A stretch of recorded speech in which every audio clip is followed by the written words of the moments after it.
Digital दुनिया में एक बहुत बड़ा मिथ है। वो क्या है? साइबर सिक्योरिटी ही कहीं ना कहीं डिजिटल फोरेंसिक के अंदर आती है या उसका पार्ट है।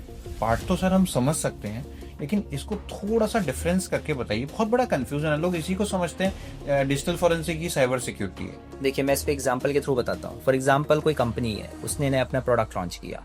सबसे पहले सॉफ्टवेयर डेवलपर या कोडर्स प्रोडक्ट को बनाएंगे, फिर उसकी अल्फा टेस्टिंग होती है कंपनी के अंदर, फिर उसकी बीटा टेस्टिंग होगी, वो रिलीज़ होगा बीटा वर्जन में, फिर वो मार्केट में आ जाता है। अब जैसे ही वो मार्केट में आ गया, उसके बाद क्या होगा, धीरे धीरे उसके अंदर बग्स आएंगे विथ यूज़। तो कोई अटैकर होगा जो उसके अंदर बग बाउंटी करने की कोशिश करेगा, या फिर उसमें बग्स निकाल के पैसा लेने की कोशिश करेगा, उसको बाउंटी मिलेगी। कुछ ऐसे भी होंगे नेगेटिव एक्टर्स जो उस कंपनी के कॉम्पिटिटर्स होंगे, तो वो उस पर अटैक करने की कोशिश करेंगे। अटैक करने की कोशिश करके किसी ने अटैक कर लिया। फिर ये होता है, कंपनी के अंदर अपने इंटरनल सॉक भी होता है, अपना इंसिडेंट रिस्पॉन्स टीम होती है जो अटैक को रोकने की कोशिश करेगी। कंप्लायंस टीम होगी, मेक श्योर करेगी सारी चीज़ें कंप्लायंट हो। बट कहीं ना कहीं लूप होल रह जाता है। जब लूप होल रह गया, इंसिडेंट हो रहा है, इंसिडेंट को रोकने के लिए इंसिडेंट रिस्पॉन्स टीम काम कर रही है, जब वो सब खत्म हो गया, कुछ नहीं हो पाया, अटैक हो चुका है, उसके बाद आता है आपका डिजिटल फोरेंसिक्स।